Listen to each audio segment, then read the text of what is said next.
Hello everybody, welcome to our channel গুরুত্ব। তাহলে আজকে আমরা স্টার্ট করছি ডিপিএসপি।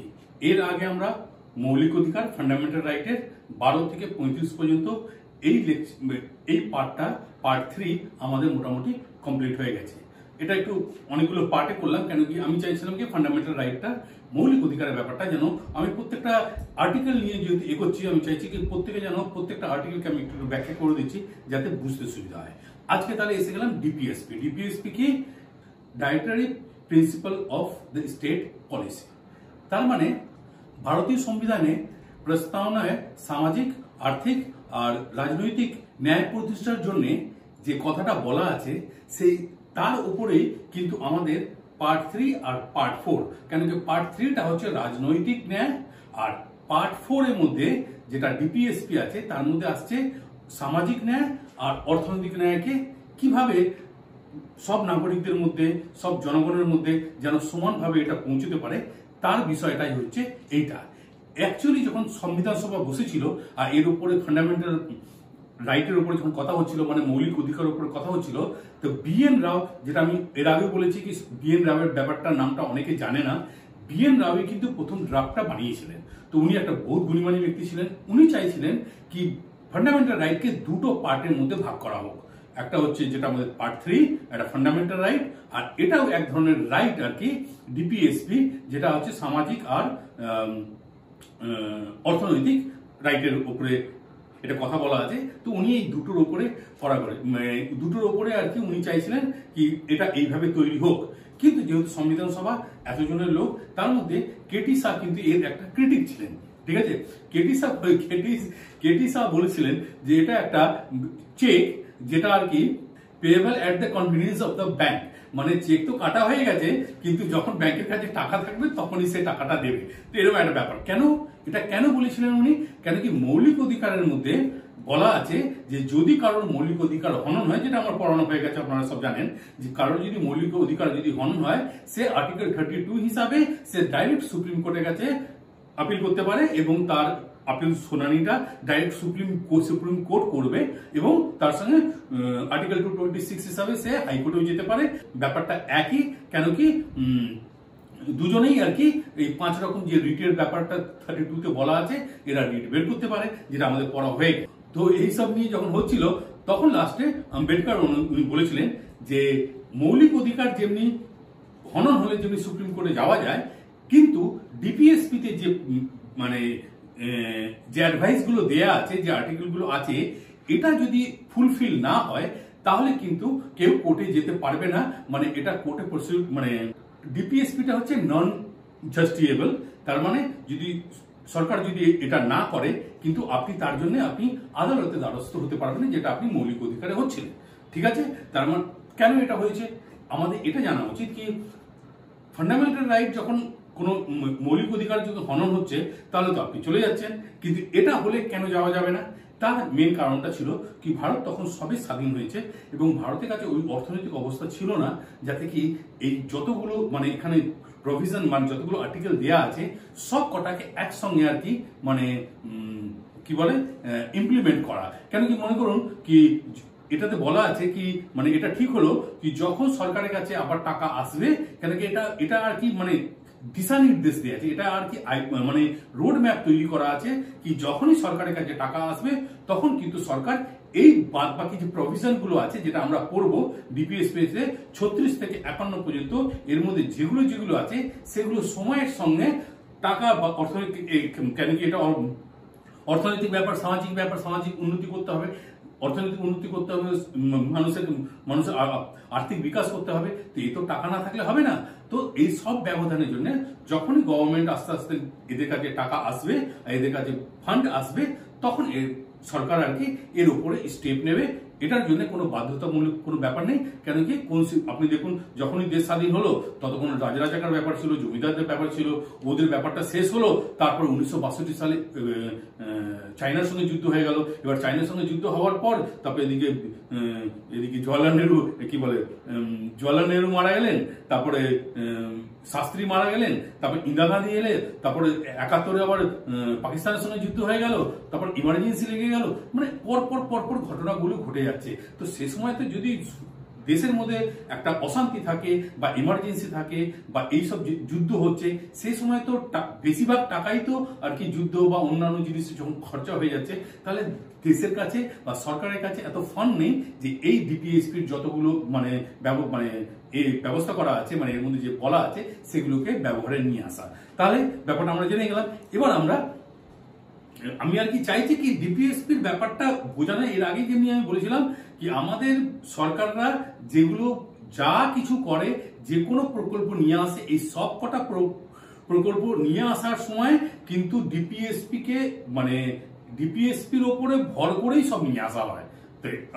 ব্যাপারটা একেবারে যেমনি আমাদের মনে করুন কি এই যে আমরা এইমাত্র সবাই মিলে ভোট দিয়েছি, তো ভোট আমরা কাকে দিই? পার্টিকে দিই। পার্টি কি করে? পার্টিকে আমরা কেন দিই? কেন কি পার্টি একটা ম্যানিফেস্টো বের করে, ম্যানিফেস্টোর মধ্যে পুরো 5 বছরের মধ্যে, কেন কি এটা ডেমোক্রেটিক কান্ট্রি, সব পার্টি চায় কি খুব পপুলার হতে, যে পপুলার হবে সেই ভোটে জিতবে। তো ওরা কি করে, অনেক সময় মিথ্যা আর কি প্রতিশ্রুতি দেয়, কিন্তু বেশিরভাগ ক্ষেত্রে তাদের ম্যানিফেস্টোর মধ্যে আর কি ওরা কি কি করতে চায়, তাদের আদর্শ কি, তারা এই দেশে আমাদের জন্য, নাগরিকদের জন্য কি করতে চায়, সেটা আর কি ওটা ম্যানিফেস্টোর মধ্যে বলে। আর খুব মানে এতদিন তো ম্যানিফেস্টো বেরিয়েছে, কিন্তু একটা অবিকল ম্যানিফেস্টো বেরিয়েছিল।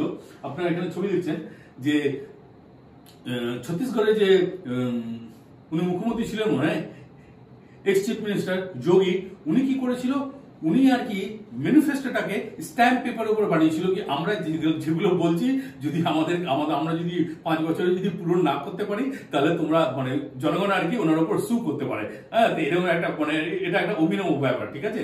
তো এই ম্যানিফেস্টোটা উনি বানিয়েছিল কোর্ট পেপারে।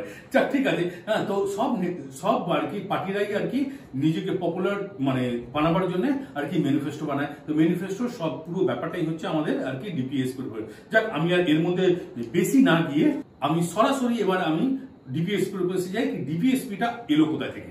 আমাদের সংবিধানে যতগুলো আমি বললাম যে আমাদের সংবিধান বানাবার সময় 7খানা সংবিধানকে পড়ে আমাদের দেশের তখন নেতারা, যে বুদ্ধিজীবীরা ছিলেন, তারা মহান ছিলেন। আমি বারবার করে বলছি যে এত বুদ্ধিমান, এত জ্ঞানী লোক মানে ওনারা ছিলেন। তো ওনারা আর কি পুরো সংবিধানের মধ্যে কোন দেশের মধ্যে কোন জিনিসটা ভালো আছে সেখান থেকে ওনারা কিছু কিছু তুলে এনেছিলেন। তো তার মধ্যে বেশিরভাগই আমরা ইংল্যান্ড থেকে এনেছিলাম, কেন কি ইংল্যান্ডের প্রভাবটা আমাদের পুরো বেশি ছিল। কিন্তু এই ডিপিএসপির পুরো ব্যাপারটাই আমরা এনেছিলাম আয়ারল্যান্ড থেকে, ঠিক আছে। এবার আয়ারল্যান্ড কোথা থেকে এনেছিল? আয়ারল্যান্ড কিন্তু এনেছিল স্পেন থেকে, ঠিক আছে। তো এবার আমরা এনেছিলাম আয়ারল্যান্ড থেকে, যেটা আমার মূল বক্তব্য আর কি।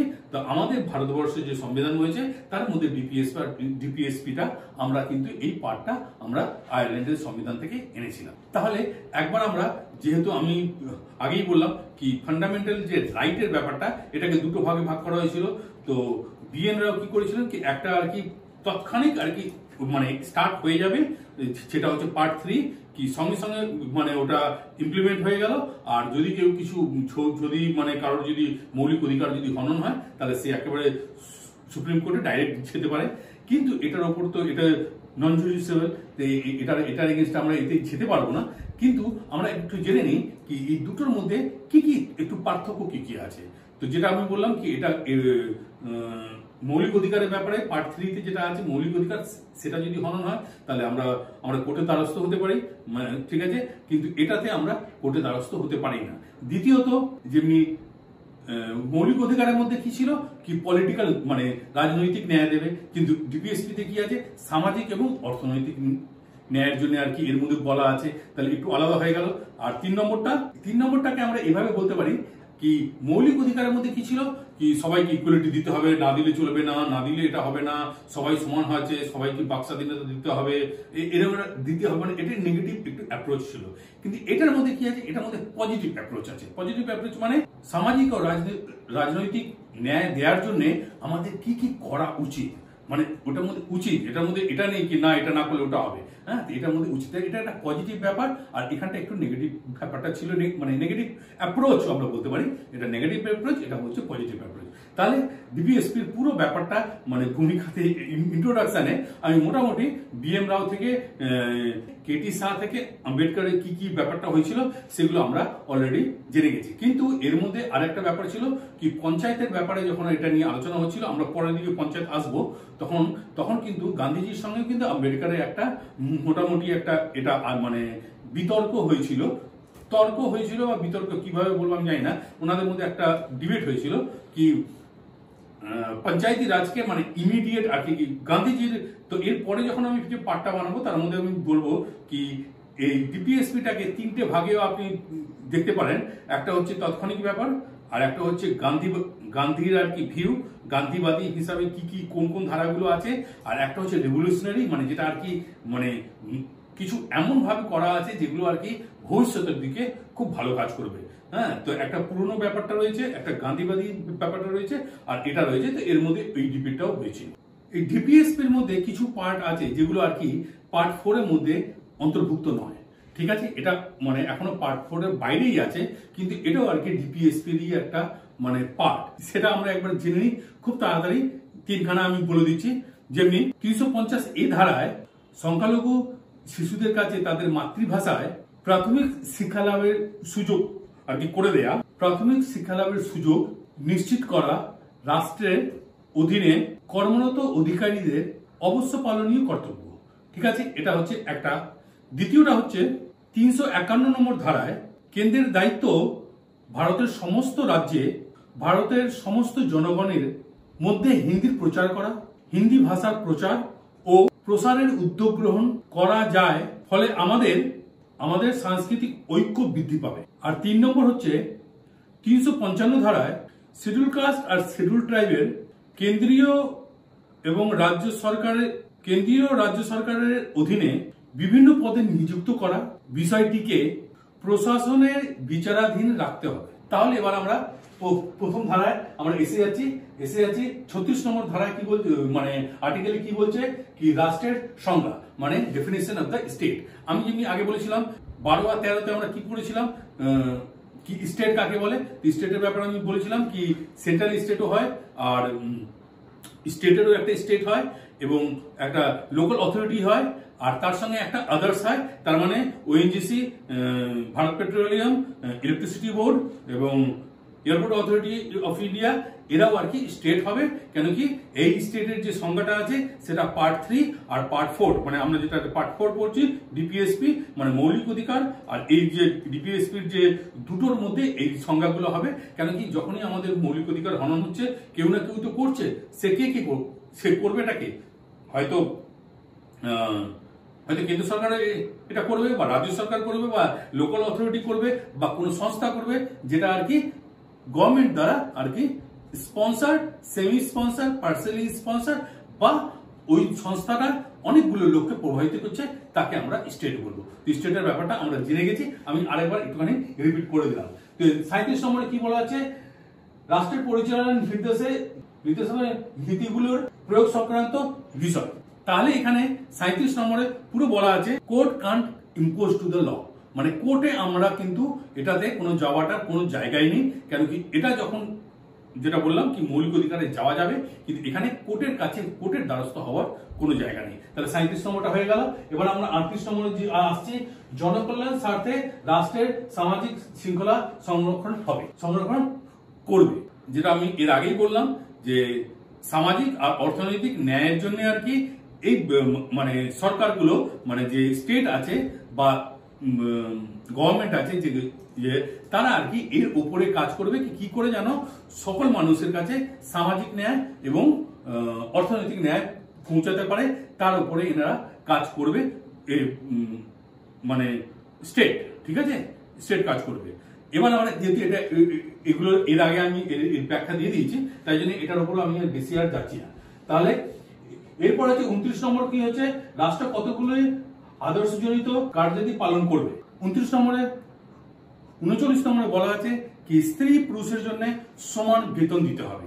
কেন কি অনেক জায়গায় এর আগে কি হতো কি যখন মেয়েদের জন্য মেয়েরা হয়তো একই কাজ করছে কিন্তু তাদেরকে কম বেতন দেওয়া হতো, কিন্তু পুরুষদেরকে বেশি বেতন দেওয়া হয়। তো এই জিনিসটা এখানে বলা আছে কি যে কোনো চাকরিতে যখনই চাকরি করবে তো স্ত্রী এবং পুরুষদেরকে সমানভাবে বেতন দিতে হবে, এটা আর কি নিয়ম। কিন্তু কি হয় কি অনেক সময় কি হয় কি অনেক জায়গায় আর কি স্ত্রীদেরকে মানে ফিমেলদেরকে একটু মানে লেডিসদেরকে একটু কম মায়না দেওয়া হয়, কিন্তু এটা দেওয়াটা আর কি অবৈধ। এটা আর কি 39 নম্বরে আছে। এবার 39-এর ক আছে। 39-এর কতে কি বলা আছে? ন্যায় বিচার প্রতিষ্ঠা ও দিন দরিদ্র জন্য বিনা অর্থে আইনগত সাহায্য লাভ করতে হবে। তার মানে কি যদি মনে করুন কি এই জিনিসটা এটা অ্যাকচুয়ালি কি হয়েছে কি 29-এর যে ক যেটা আছে যেটা অ্যামেন্ডমেন্ট, এটা একটা অ্যামেন্ডমেন্ট করা হয়। দেখুন 29-এর পর 29-এর ক যখনই দেখবেন ক খ গ ঘ এরকম ব্যাপারটা আসছে বেশিরভাগ ক্ষেত্রে এগুলো অ্যামেন্ডমেন্ট করে আনা হয়েছে। এই অ্যামেন্ডমেন্টটা 1976 সালে 42 নম্বর অ্যামেন্ডমেন্ট করে আর কি এটা আনা হয়েছিল। 42 নম্বর অ্যামেন্ডমেন্টটা একটা বড় অ্যামেন্ডমেন্ট যেটা ইন্দিরা গান্ধী উনি এটা করেছিলেন। তো ওইখানেই আর কি এই ব্যবস্থাটা করা হয়েছিল কি যদি কোনো গরিব মানুষ আর কি জানে না কি এবং অশিক্ষিত যদি হয়, আর আজকাল তো শিক্ষিত হওয়ার পরে এইসব সংবিধানের ব্যাপারে অনেকে জানে না, তো যদি কেউ মানে এটা না জানে তাকে আর কি সাহায্য করতে হবে। যেমনি আমরা থানায় যখন যাই দেখবেন ওখানে একটা অফিসার বসে থাকে, সে কি করে যে আপনার কি হয়েছে, আমার এরকম হয়েছে, আমার মোবাইল হারিয়ে গেছে বা আমার এই বাইরে চুরি হয়ে গেছে, ঠিক আছে আপনি এটা করুন, এটা করে আপনি এই কাগজটা দিন, এই কাগজগুলো দিন, ফটো দিন, একটা চিঠি দিন, তো ও আর কি সাহায্য করে। ঠিক আছে, তো এটা আর কি সব জায়গাতে মিউনিসিপ্যালিটিতে বা থানায়, তো এইসব জায়গায় আর কি গরিব মানুষ যারা আছে যারা আর কি এটা জানে না তাদেরকে সাহায্য করার ব্যাপারটাও আর কি এই মানে 39-এর কয়ের মধ্যে দেওয়া আছে। এটা খুব ইম্পর্টেন্ট আর এটা খুব দরকারও, কেন কি সবার দ্বারা তো সবকিছু জানা যায় না, তো তাদেরকে সাহায্য করাটা খুব দরকার। এবং এই ধারাটা এই জন্য এটাকে পরে অ্যামেন্ডমেন্ট করে আনা হয়েছে, তা না হলে লোকে মানে জানতোই না আর যেত না কি মানে ওদের জন্য কি প্রভিশন আছে সেগুলোকে জানানোর কাজটাও তো এটা আছে। আমি যখন জাপানে ছিলাম, জাপানে প্রত্যেকটা মিউনিসিপ্যালিটিতে একটা করে লয়ার বসে। আমি আপনাদের বলে দিচ্ছি, জাপানে প্রত্যেকটা মিউনিসিপ্যালিটিতে একটা করে লয়ার বসে।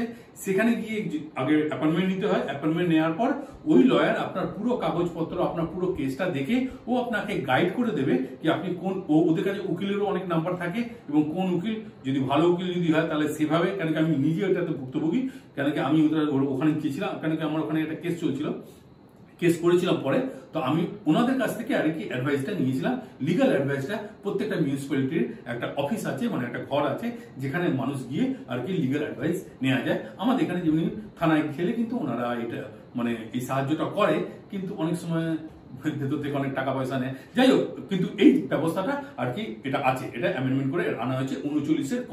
তাহলে 39-এর কটা আমাদের শেষ হয়ে গেল। এবার আমরা আসছি 40 নম্বর। 40 নম্বরে কি দেখা যায়, আর্টিকেল 40-তে কি দেওয়া আছে, পঞ্চায়েত ব্যবস্থা প্রতিষ্ঠা ও গ্রামীণ স্বশাসন প্রতিষ্ঠা। ঠিক আছে, তো আমি যেটা বললাম কি গ্রাম পঞ্চায়েতের ব্যাপারে বলা আছে কি মানে সেলফ এমপ্লয়মেন্টের ব্যাপারে আর কি মানে উৎসাহ করা আর কি, মানে সুযোগ তৈরি করা। সেলফ এমপ্লয়মেন্ট মানে যাতে মানুষ সবসময় যেন চাকরির জন্য না খোঁজে, নিজেরা কাজ করেই নিজের উপার্জন করবে, এই ব্যবস্থাটা কিন্তু গ্রাম পঞ্চায়েত হিসাবে আর কি করার আছে। যেমন মনে করুন কি অনেক জায়গায় সেলফ হেল্প গ্রুপ আছে, আমাদের এখানেও কিন্তু অনেকগুলো সেলফ হেল্প গ্রুপ আছে গ্রামে গঞ্জে কাজ করে। সরকারও এর মধ্যে কিছুটা মানে সহযোগিতা করে। আমার মনে হয় পশ্চিমবাংলার মধ্যে আমাদের আছে কি 25 টাকা না 50 টাকা একজন দেবে, আর সরকার ওখান থেকে 50 টাকা দেবে।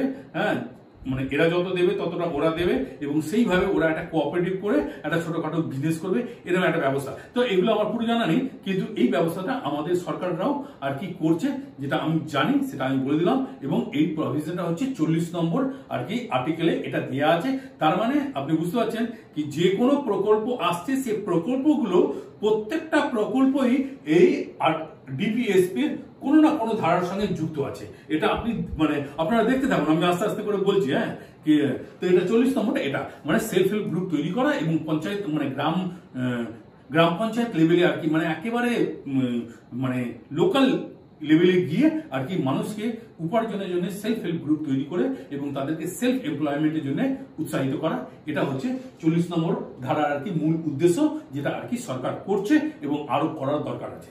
ঠিক আছে, 40 নম্বরটা হয়ে গেল। এবার আমরা চলে আসছি 41 নম্বর আর্টিকেল 41।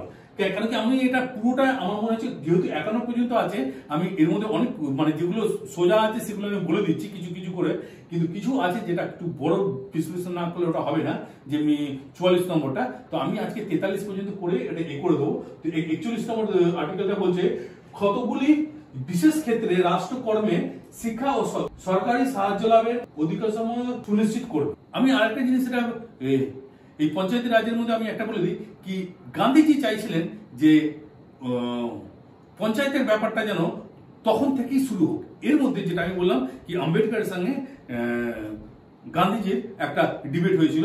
তো ডিবেটের মধ্যে বলা হয়েছিল কি না এখন থেকে এটা এগুলো শুরু করতে হবে পঞ্চায়েতটা, কিন্তু সংবিধান 26 জানুয়ারি 1950 সালে যখন কার্যকরী হয় তখন কিন্তু পঞ্চায়েতটা শুরু হয়নি।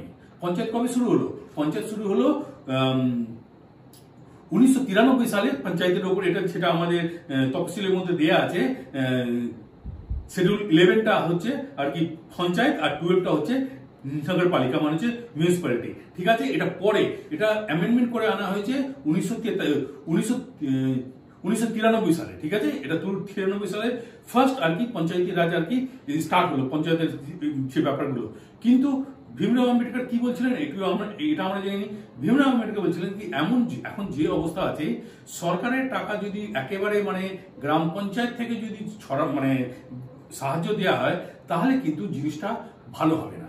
কেন কি, যদি মনে করেন যে আমলারা, যেমনি আর কি এক্সিকিউটিভ যারা আর কি আমলা আছে, আমলাদের হাত থেকে গেলে কিছুটা রেহাই আছে, কিন্তু যদি নেতাদের হাত থেকে যদি একবার চলে যায় তাহলে কিন্তু রেহাই তো নেই। আমরা জানি কত কি অবস্থা, তারা কিছু টাকা রেখেই কিছু লোককে মানে টাকা দেয়। মানে যদি কোনোদিন 1000 টাকা ওকে যদি কোন লোককে সরকার থেকে দিচ্ছে, তো ওইখান থেকে অন্তত 200-300 টাকা রেখে তারপরে টাকাটাই দেবে, মানে সম্পূর্ণ টাকাটা পৌঁছাবার মানে এটা তো আমাদের এখানে এখন তো যেহেতু ডাইরেক্ট ট্রান্সফার হয়ে গেছে, ব্যাংকে চলে যাচ্ছে, তাতে ঠিক আছে। কিন্তু হাতে হাতে করে যদি পঞ্চায়েত লেভেলে বা অন্যান্য লেভেলে যদি সাহায্য দেওয়া হয়, সেখানে কিন্তু আর কি টাকা চুরি হওয়ার চান্সটা বেশি থাকে। এই জন্য আম্বেদকর কিন্তু তখন ওটা শুরু করেননি, এবং আজকে আমরা বুঝতে পারছি এটা একেবারে ঠিক। কেন কি, আজকে 2021-এও এই জিনিসটা যখন ঘটছে, তাহলে 1947 সালে কি হতে পারতো আপনারা ভাবুন, বা 1951 সালে তখন কি অবস্থা হতে পারতো। মানে তখন তো একেবারে মানে এই কমিউনিকেশন ব্যাপার ছিল না, এত মিডিয়া ছিল না, কে কার্ডটা নিয়ে চলে যাচ্ছে কেউ কোনো খবর পেত না। ঠিক আছে, তো এই ব্যাপারটা নিয়ে তারপর এই ডিবেটের পর লাস্টে কিন্তু আম্বেদকর করলো কি, আম্বেদকর জি বললেন কি না, এটা এখন শুরু হবে না, এটাকে পরের দিকে শুরু করব। প্রথমে কিন্তু যারা আর কি আমলা আছে, মানে ভিডিও, এসডিও, এদের হাত থেকে আর কি মানে যে কোনো সাহায্য আর কি গ্রামের মধ্যে এগুলো সব যাবে ব্লক লেভেলে, কিন্তু আর কি ডাইরেক্ট কোনো পঞ্চায়েত আমরা এখন করবো না, কেন কি এখন এই অবস্থাটা নেই এবং এটা ঠিক আছে। তার মানে এবার আমরা চলে আসছি 41 নম্বরে। 41 নম্বর আর্টিকেল বলছে, এখানে কিন্তু একটা বোঝার ব্যাপার আছে, কতগুলি বিশেষ ক্ষেত্রে রাষ্ট্র কর্মের শিক্ষক ও সরকারি সাহায্য লাভের অধিকমূল সহ সুনিশ্চিত করতে হবে। এইখানে যে প্রথম যে তিনখানা অক্ষর আছে, কতগুলো বিশেষ ক্ষেত্রে। ঠিক আছে, বিশেষ ক্ষেত্রে মানে এটা ইম্পর্টেন্ট কি, সবাইকে নয়, কিছু বিশেষ ক্ষেত্র। এর মধ্যে কি কি পড়তে পারে? সাহায্য করা, যেমনি বিধবা ভাতা। কেন কি আমাদের দেশে তো আর কি বলে পেনশন নেই যে সবার জন্য টাকা আছে। বৃদ্ধ অবস্থায় তাদের অবস্থা খুব খারাপ, তাদেরকে কিছু টাকা আর কি বিধবা ভাতা দিলে তারা একটু ভালো হয়। আগে তো লোক দেখে দেখে দেওয়া হতো, তবে এখন আমি শুনছি নাকি সব বিধবাই আর কি ভাতা পাবে, যেমনি আমার মা পায় না। হ্যাঁ, কেন পায় না আমি জানি না, কিন্তু সব বিধবাকেই এবার থেকে দেওয়া হবে। তার মানে এটা খুব ভালো জিনিস। এবং সেরমই যারা আর কি হ্যান্ডিক্যাপ হয় তাদেরকে কিছু ভাতা দেওয়া হয়। ঠিক আছে, সেটাও একটা বিশেষ একটা পরিস্থিতি। এই জন্য এখানে পুরো ভালো মতন লেখা আছে কতগুলি বিশেষ ক্ষেত্রে, এবং অনেক সময় তো এর আগে বেকার ভাতাও ব্যাপারটা ছিল। তো কিছু কিছু ক্ষেত্রে, এবং মনে করুন কি, তাহলে ব্যাপারটা হচ্ছে এটাকে যদি ঠিক মতন যদি বোঝাতে চাই, তাহলে আমি বলতে পারি ইন সাম রিয়েল কন্ডিশন, মানে রেয়ার কন্ডিশনে কিন্তু আপনি এটা দিতে পারেন, তাছাড়া কিন্তু নয়। তো কিছু কিছু প্রকল্প আছে যার মধ্যে আর কি, যেমনি কি বলে এটা স্বাস্থ্য সাথী সবাইকে সাইকেল দেওয়া হচ্ছে বা দেওয়া হচ্ছে, মেয়েদেরকে স্পেশালি দেওয়া হয়। কেন কি মেয়েরা আর কি স্কুলে যেতে ওদের অসুবিধা হয়, আর হেঁটে গেলে এত দূর হেঁটে হেঁটে যাবে, তার জন্য মেয়েরা আর কি পড়াশোনা ছেড়ে দিচ্ছিল। সেই জন্য আর কি তাদেরকে সাইকেল দিলে তারা আর কি উৎসাহ পেয়ে আরো সাইকেল করে স্কুলে যাবে। তো সেইভাবে আর কি তাদেরকে দেওয়া হয়, ছেলেদেরকে আপাতত দেওয়া হয় না। তো এটা আমি কি বললাম কি এর মধ্যে কোনো নিয়ম ফিয়ম নাকি না ওদেরকে দেওয়া হচ্ছে, আমার কেন দেওয়া হচ্ছে, এটা একটা বিশেষ ক্ষেত্রের ব্যাপার। বিশেষ ক্ষেত্রে সাহায্য করার জন্যই আর কি 41 নম্বর আর্টিকেলটা দেওয়া আছে। আশা করি আপনারা মানে আমি এটাকে বোঝাতে পেরেছি, বিশেষ ক্ষেত্রে, ঠিক আছে, বিশেষ ক্ষেত্রে। এবার আমরা চলে আসছি আর্টিকেল নাম্বার 42। 42 তো কি বলা আছে, বলা হচ্ছে রাষ্ট্র কাজের মানবিক পরিবেশ সৃষ্টি করবে এবং প্রসূতিদের জন্য প্রয়োজনীয় ব্যবস্থা গ্রহণ করবে। এইখানে এই জিনিসটা বহুত ইম্পর্টেন্ট। এবার মনে করুন 42 নম্বর আর্টিকেলের ব্যাপারটা আমরা একটু ভালো মতন বুঝে নিই। এটার মধ্যে এই আর্টিকেলের উপর ভর করে, এই আর্টিকেলের উপর আর কি ভর করে অনেক রাজ্যে অনেক কিছু আর কি এগুলো করেছে, কিন্তু মানে এখনো অনেক কিছু করা বাকি আছে। এখানে যেমনি এর আগেরটা আমি বললাম 2-3টে ওয়ার্ড, এখানেও কিন্তু 2-3টে ওয়ার্ডকে আমাদের ফোকাস করতে হবে। কোন ওয়ার্ডটা, কি হয় রাষ্ট্রের কাজের, এখানে ছেড়ে দিন, মানবিক পরিবেশ সৃষ্টি করবে, মানবিক পরিবেশ, ঠিক আছে। এবারে এই হিউম্যান কন্ডিশনকে যাতে উন্নতি হয় বা হিউম্যান কন্ডিশনকে মনে রেখে মানে সেটাকে ভেবে এই নিয়মগুলো আর কি হবে। মানে তার মধ্যে বলা আছে, এর পরেরটাই আছে কি প্রসূতিদের জন্য প্রয়োজনীয় ব্যবস্থা গ্রহণ করতে হবে। তার মানে মহিলা প্রসূতি মানে যে প্রেগনেন্ট লেডি, তো প্রেগনেন্ট লেডি যে কি হয় কি ছেলে ফেলে তো কোনো প্রবলেম নেই। যত কষ্ট আপনি দেখবেন গাইনো ডক্টর মানে মহিলাদের জন্য, মহিলার পা ব্যথা করবে, কোমর ব্যথা করবে, পেট ব্যথা করবে, মাথা ব্যথা করবে, ঝগড়া করলে তো অনেক কিছু ব্যথা করবে, তো ওদের অনেক কিছু ব্যথা হয়, ঠিক আছে। কিন্তু যখন ওদের মানে প্রেগনেন্ট থাকে তখন কিন্তু আপনাকে ওই সময় ওদের অবস্থা, এটা একটা ন্যাচারাল জিনিস, ঠিক আছে। তো এখানে তো কিছু করা যাবে না। তো এই সময় এর আগে মানে 2014 আগে এটা 3 মাসের জন্য মানে লিভ দেওয়া, 3 মাসের জন্য আর কি ওরা ছুটি পেত মানে বাচ্চার ডেলিভারি হওয়ার সময়। কিন্তু 2014 পরে ওটাকে বাড়িয়ে 6 মাস করে দেওয়া হলো, যাতে বাচ্চা হওয়ার 3 মাস আগে থেকে এবং বাচ্চা হওয়ার 3 মাস পর পর্যন্ত। কেন কি বাচ্চা হওয়ার 3 মাস আগে তো ওদের অবস্থা খারাপ থাকে, ওরা কাজ করতে পারে না, ওরা যদি হাঁটতে বা রোজ যদি অফিসে যাওয়া আসা করে তাহলে ওদের কোনো অসুবিধা হতে পারে বা কি বলে অসুস্থ হয়ে যেতে পারে বা ধাক্কা লেগে যেতে পারে, এটা ওদের জন্য হেলদি নয়। তো ওই জন্য 3 মাস আগে এবং 3 মাস পরে যখন বাচ্চা হয়ে যাবে তারপরে তো ওদেরকে এই করতে হবে। তো এটা করা আছে। তো এই 6 মাসের জন্য ওদের জন্য ছুটি এবং উইথ স্যালারি, মানে স্যালারিটাও দেওয়া হবে। সরকারির মধ্যে তো এটা হয়, বেসরকারি যে অফিসগুলো আছে সেগুলোর মধ্যে, বড় বড় অফিসগুলোর মধ্যে দেওয়া হয়। ছোট ছোট অফিসগুলো হয়তো পারে না, তারা দেয় না, কিন্তু মানে এটা দেওয়া উচিত। কিন্তু সবকিছু নির্ভর করছে তাদের কত ফাইন্যান্সিয়াল আর কি কিরকম ভাবে কাজ করছে আর ওই কোম্পানির কি অবস্থা, আমি ওটার মধ্যে যাচ্ছি না। যে পারবে সে দেবে এবং সবাই আমি জানি ওই ক্ষেত্রে সবাই খুব মানবিক, আর ওরা পারলে ওরা দেয়। মানে প্রত্যেকটা কোম্পানি চায় কি দিতে, কিন্তু না পারলে আর কি করা যাবে, ঠিক আছে।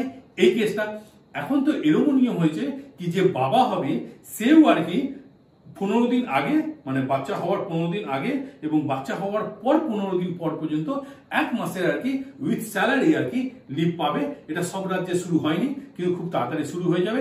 তবে একটা খুব সুন্দর নিয়ম আছে, যে নিয়মটা আর কি কেরালায় মনে হয় স্টার্ট হয়ে গেছে, আমি যেটুকু জানি। হ্যাঁ, আমি কনফার্ম না, কিন্তু আমি এইটুকু জানি কি ওখানে হয়েছিল। কি হয়েছিল কি যদি যেমনি মেয়েদের একটা মাসের মধ্যে 1 মাসের মধ্যে একটা মেনস্ট্রুয়েশন সাইকেল হয়, এই মেনস্ট্রুয়েশন সাইকেলটা যখন হয় তখন 3 দিন 4 দিনের জন্য ওদের খুব মানে ওরা খুব কষ্ট পায়। তো এটা একটা ন্যাচারাল কজ আছে। তো এই জন্য কেরালা সরকার আর কি প্রতি মাসে মহিলাদেরকে 3 দিনের জন্য ছুটি উইথ পে দিয়েছিল, দেয় মনে হয়। আমি এটা কনফার্ম করে নেক্সট এপিসোডে আমি এটা একবার কনফার্ম করে আপনাকে জানিয়ে দেবো কি এই জিনিসটা কিন্তু এখনো পর্যন্ত সব স্টেটে নেই। কেন কি সব স্টেটই চায় বা সবাই চায় দিতে, কিন্তু তাদের অবস্থার উপরে এগুলো মানে আর্থিক অবস্থার উপরে মানে তাদের কত ফান্ড আছে তার উপর ডিপেন্ড করে। তো এবং আরেকটা জিনিস আমি এটা বলে দিতে চাই কি যদি মনে করেন কি এই লিভটা হ্যাঁ কি বাচ্চা হওয়ার সময় যে 6 মাসের লিভ, এটা কিন্তু শুধু দুটো বাচ্চার জন্য, ঠিক আছে? এরপরে যদি কেউ লাইন লাগিয়ে দিল সবার জন্য নয়, তাহলে তো ও প্রতি বছর সব, কোনো মেয়ে যদি প্রতি বছরই প্রেগনেন্ট হচ্ছে তাহলে তো প্রতি বছরই 6 মাস ধরে কাজ করবে, আর 6 মাস ধরে বিনা কাজ করে কি মাইনে পাবে, সেরকম কোনো ব্যাপার না। সরকার এটার উপরে নজর রেখেছে কি দুবার যদি প্রেগনেন্ট হয়, শুধু দুবারের জন্য কিন্তু মানে এই লিভটা আর কি পাবে, ঠিক আছে? কিছু কিছু লোকের তো মানে বিয়ের 10 বছর 12 বছর পর্যন্ত কন্টিনিউ চলছে, আমি জানি না কি করে করে ওরা, ঠিক আছে? যাক, 42 নম্বর হয়ে গেল। এবার আমরা 43 নম্বর আর্টিকেল নম্বর 43 তে এসে গেলাম। 43 এর মধ্যে বলা আছে জীবন ধারণের উপযুক্ত মজুরি প্রদান, জীবনযাত্রার মান উন্নত ও গ্রাম কুটির শিল্পের প্রসার ইত্যাদি। তার মানে এটা হচ্ছে গান্ধীবাদীর আর কি, মানে গান্ধীজির মনোভাব অনুযায়ী এই আর্টিকেল গুলো তৈরি করা হয়েছে, ঠিক আছে? এটা হচ্ছে গান্ধীবাদী আর্টিকেল, ঠিক আছে? কি বলা হচ্ছে? গ্রাম কুটির শিল্পের প্রসারে ইত্যাদি, ঠিক আছে? এটা লাস্টটা আমি বললাম, মানে গ্রামের মধ্যে মানে কোনো স্মল ইন্ডাস্ট্রি, মানে কোনো কুটির শিল্প আর কি, হ্যাঁ, কুটির শিল্প তৈরি করার জন্য আর কি উৎসাহ দেওয়া। এবং তার আগে আমরা জীবন ধারণের উপযুক্ত মজুরি প্রদান, আমি আবার বললাম এটা মনে রাখবেন, উপযুক্ত মজুরি প্রদানটা এটা কিন্তু আমাদের অলরেডি আমরা ফান্ডামেন্টাল রাইটের মধ্যে রয়েছে, মৌলিক অধিকারের মধ্যে অলরেডি বলা আছে কি মজুরি ছাড়া মানে কোনো বন্ডেড লেবারকে বা এদেরকে করা যাবে না। মৌলিক অধিকারের মধ্যে 23 আর 24 এর মধ্যে অলরেডি বলা আছে, 23 আর 24 যে আমরা পড়েছিলাম কি বিনা মজুরিতে কাউকে কাজ করানো যাবে না, কিন্তু এখানে কিন্তু ওই ব্যাপারটা নেই। এখানে কি বলছে? এখানে বলছে কি জীবন ধারণের উপযুক্ত মজুরি প্রদান, মানে living wages for the living, মানে এখানে বলছে জীবন ধারণের উপযুক্ত মজুরি প্রদান মানে সে যেন মানে ওয়েজেসটা লিভিং ওয়েজেস হয়, মানে ওকে অন্তত ততটা তো মজুরি দিতেই হবে যাতে ও নিজের জীবনযাপন করতে পারে, মানে এটার মধ্যে কোনো ফিক্স নেই। এই জন্য তো আমাদের আছে কি বেসিক স্যালারি, মানে নিম্নতম স্যালারি কত হতে পারে, আমাদের প্রতি বছরই ওটাকে বাড়ানো হচ্ছে, কেন কি বাজার ঘাটে হয়ে যায়। তার মানে এখানে বলা হচ্ছে কি যদি কাউকে স্যালারি দিয়ে মানে সে যেন নিজের জীবনটা মানে তার মানে বেঁচে থাকার মতন আর কি উপযুক্ত একটা স্যালারি কিন্তু দিতেই হবে, ঠিক আছে? এইটা হচ্ছে ব্যাপার। তো এবং জীবনযাত্রার মান উন্নত করতে হবে। তাহলে এই ব্যাপারটা হচ্ছে 43 নম্বরে আর কি, এটার মধ্যে দেওয়া আছে। এই 43 এর দুটো ভাগ আছে, তার মানে উপযুক্ত এগুলো আর কি জীবনযাপন যাতে করতে পারে ততটা স্যালারি কিন্তু সবাইকে দিতে হয়, এবং তার মান যদি উন্নত হয় সেটা দেখতে হবে কি যেন সে গরিব আছে তো যেন গরিবই না থেকে যায়, তার যেন মানও উন্নতি হয়, সেইটুকু ওইসব দেখার কাজগুলো কিন্তু এই আর্টিকেলের মধ্যে দেওয়া আছে। এটার মধ্যে আমি যদি বলি কি এটার মধ্যে কিভাবে ডিসক্রিমিনেশন হচ্ছে, আপনি ভাবুন কি সরকারি চাকরি তো পাচ্ছে না লোকে, ট্রাফিক পুলিশে চাকরি পাচ্ছে না, পুলিশে চাকরি পাচ্ছে না, মানে কোথাও চাকরি নেই। এবার কি হচ্ছে কি চাকরি দিতে হবে, কেন গভর্নমেন্ট তো চাই কি এটা দিতে হবে, তখন কি করলো সিভিক ভলেন্টিয়ার করে দিল, 4000 5000 6000 টাকা দিয়ে তাদেরকে কাজে রেখে দিয়েছে। এবার মনে হচ্ছে কি হ্যাঁ অনেক লোক কাজ করছে, কিন্তু তাদের মাইনে কত? তাদের সেই মাইনে তো তাদের জীবনযাপন হবে না। তারা তো হয়তো গোটা জয়েন্ট ফ্যামিলিতে আছে, সেখান থেকে হয়তো 6000 টাকা মাইনে পেলো, 2-3000 টাকা দিয়ে দিল।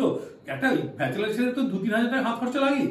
তাহলে এই জিনিসটাও কিন্তু মানে উপযুক্ত দেওয়া হচ্ছে না। এবং যদি মনে করুন কি কিছু কিছু স্কুল আছে, দেখে মনে হচ্ছে কত স্কুল আছে, উনি মাস্টারমশাই উনি দিদিমণি যাচ্ছে কি একটা ইংরেজি স্কুলের মধ্যে পার্ট টাইমে রেখেছে, 2000-3000 টাকা করে মাইনে দেয়।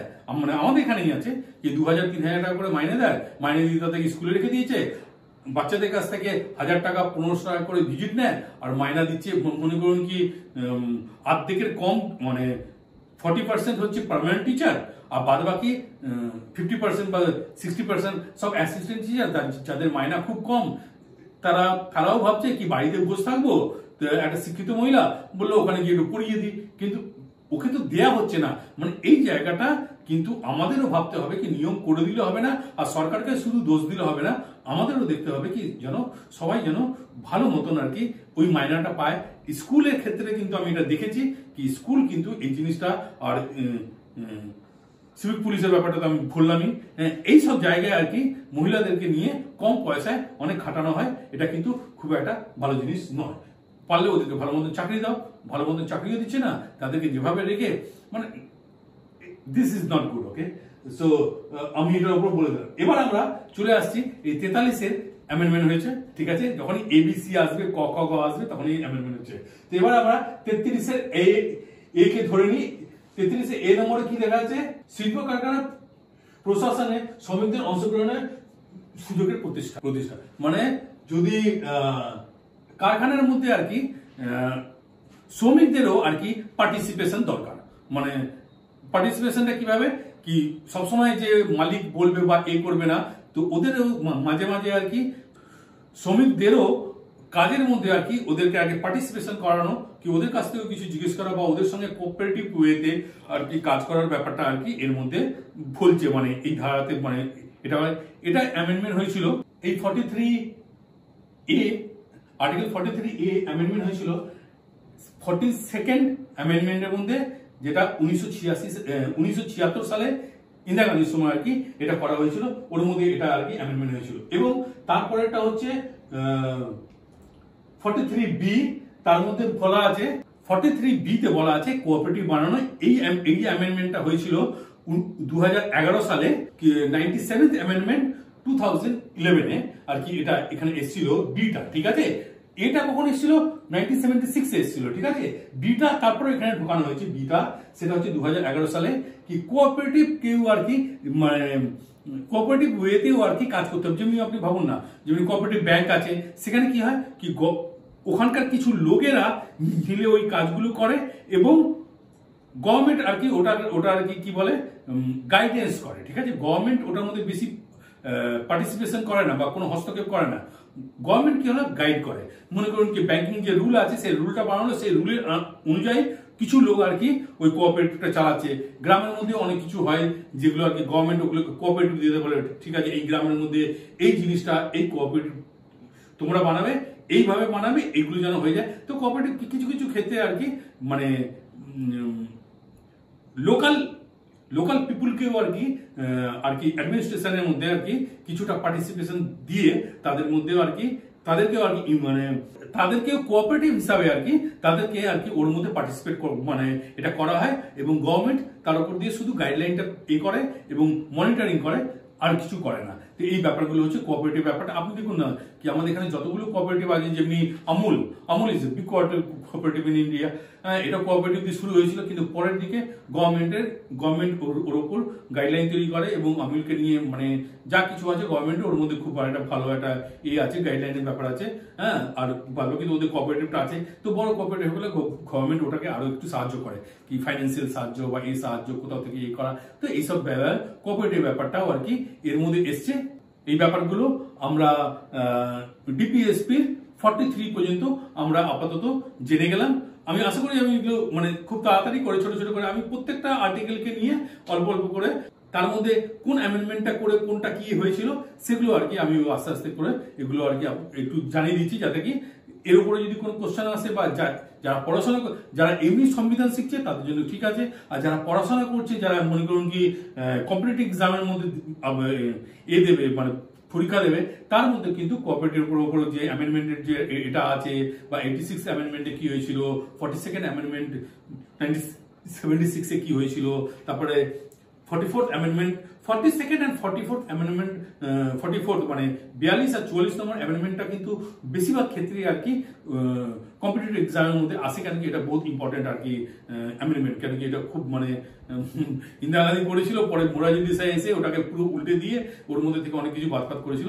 তো এই জন্য এটা আর কি খুব ইম্পর্টেন্ট আর অনেক বড় অ্যামেন্ডমেন্ট, সেহেতু ওর মধ্যে অনেক কোশ্চেন আসতে পারে, ঠিক আছে। তো আমি এগুলো আর কি দিয়ে দিয়েছি। এরপর আমরা 44 নম্বর 44 থেকে নিয়ে 51 পর্যন্ত এটা আমরা দেখব। আর 44 নম্বরটা হচ্ছে ইউনিফর্ম সিভিল কোড, ঠিক আছে।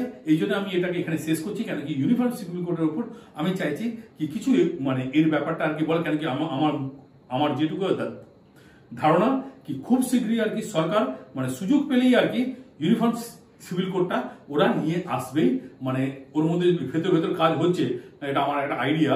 আমি তো আর জ্যোতিষ নই কি আমি সব জানবো, কিন্তু আমি এটুকু বলতে পারি কি ইউনিফর্ম সিভিল কোডটা মানে খুব তাড়াতাড়ি আসবে এবং এটা আসা উচিত। কেন কি এটা তো সবার জন্য ভালো, কেন কি সবার জন্য এক নিয়ম হবে। আর কিছু লোক যারা আছে আর কিছু মানে পার্টি আছে তারা আর কি এর বিরোধ করার জন্য ওরা প্ল্যান করে সব বসে আছে, কিন্তু এতে কিছু হবে না। যারা শিক্ষিত লোক আছে তারা জানে কি uniform civil code is good for the country, ঠিক আছে। তো এটার মধ্যে কোনো এই ব্যাপার নেই। এর মধ্যে কি কি আছে না আছে সেটা আমি এটার উপরে একটু বিশেষ করে আমি যখন ইউনিফর্ম সিভিল কোডের পুরোটা মানে একটা চ্যাপ্টার নিয়ে যখন করবো তখন পুরো ব্যাপারটা আলাদা, কিন্তু এর মানে এর পরের চ্যাপ্টারটা আমি 44 থেকে নিয়ে একেবারে 51 পর্যন্ত করব।